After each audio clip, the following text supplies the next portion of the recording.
Aloha. Hello. Hello. It's getting darker at the same time, isn't it? Yeah. Bye-bye summer. Summer's slowly going. Well, we're gonna have to fix it this year and go on a holiday somewhere to a tropical. Are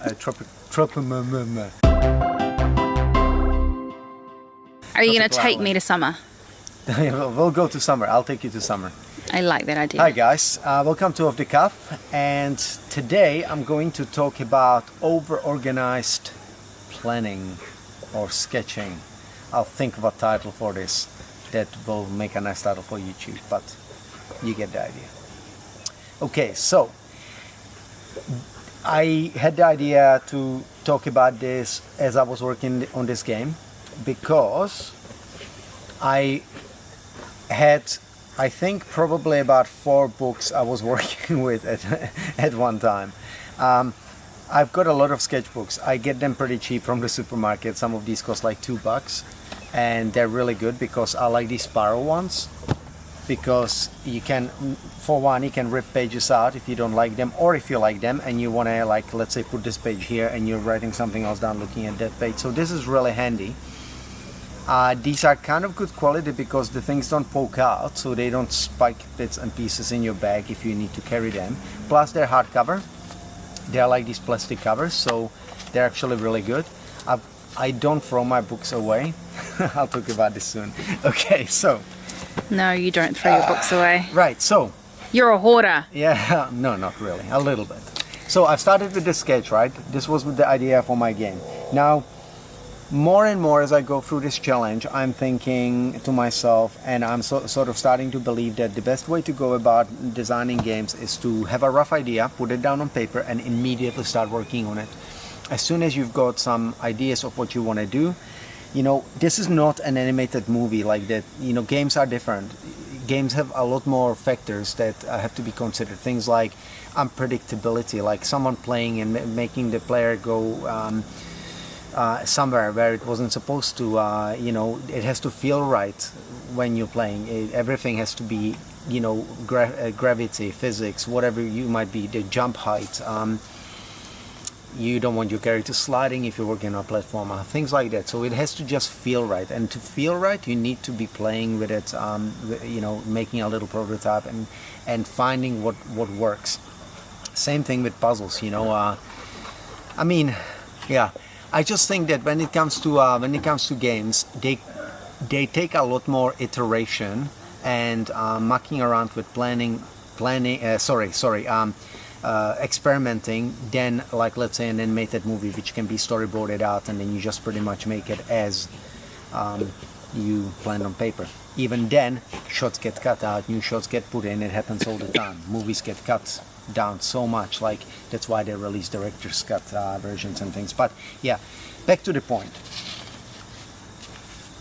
Sketch I started with. Now I just want to show you guys kind of what the iteration process is, right? So I started basically I got some of these things, right? So I've got this was some of the ideas at the start.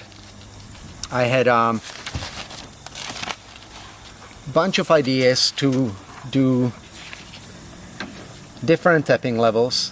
First it was supposed to be a swiping arrow thing, right? I was supposed to be using my thumb and going through mazes and stuff like that. So over here I've got like a whole bunch of ideas for what was going through my head.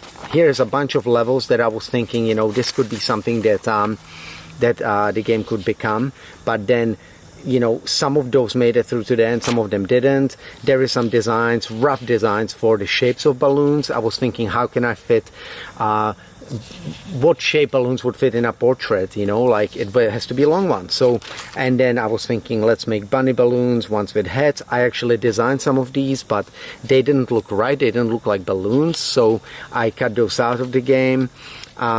But as you see, there's a lot of sketching, a lot of iteration, a lot of lists, a lot of grids. I do a lot of color puzzles in my games, as you see.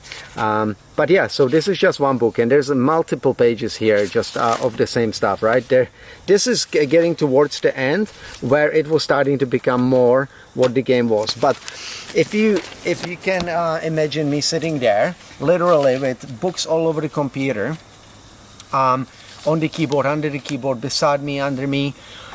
When I was starting out with making things, and even before this challenge, I always thought to myself, it would be so awesome to have a book for every game that you make. Have it nicely organized. Have your sketchbook, like let's say I'm working on, I don't know, Cursed Jewels, right? And have all the sketching, the artwork colored in, you know, be able to like stash it in a closet somewhere.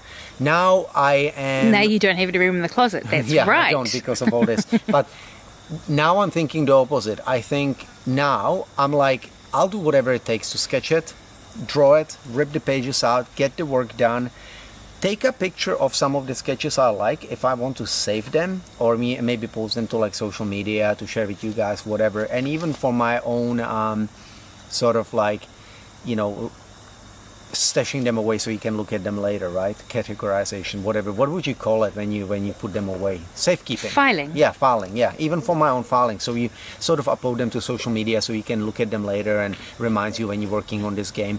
But to save all this stuff for every tiny thing you make, I've got to the point now where I literally design things on any piece of paper we can find. When I was at the cafe the other day, I think I ripped off a flyer, the map of the little village township that we go to have Birkenhead, where we go to have breakfast on Saturdays. It was the car parking map. Yeah, it was the car park map. And I ripped it off, and you know, I was making sketches for my game on that. And I really, at the end of the day, come to the conclusion that it's not, you know, this is a one-man band usually, game design, a lot of the time, or maybe 2-3 people. This is not a high budget production where, you know, they've got a ton of space in an office, you know, they employ people to do this stuff, then they can file these things away. Even then, I think we only see what they let us see. When you find books of a production, you know, like a production book for an animated movie, you only see what they put out. You don't see all this crap that basically they had and threw away. I did study animation a long time ago, and I know how much paper gets wasted, so or used to anyway. These days they probably do it on like You've still got boxes of like banana boxes it was full of insane, drawings in the yeah. garage. Yeah, I've still got drawings, yes, clip art and all sorts of stuff that I used to design.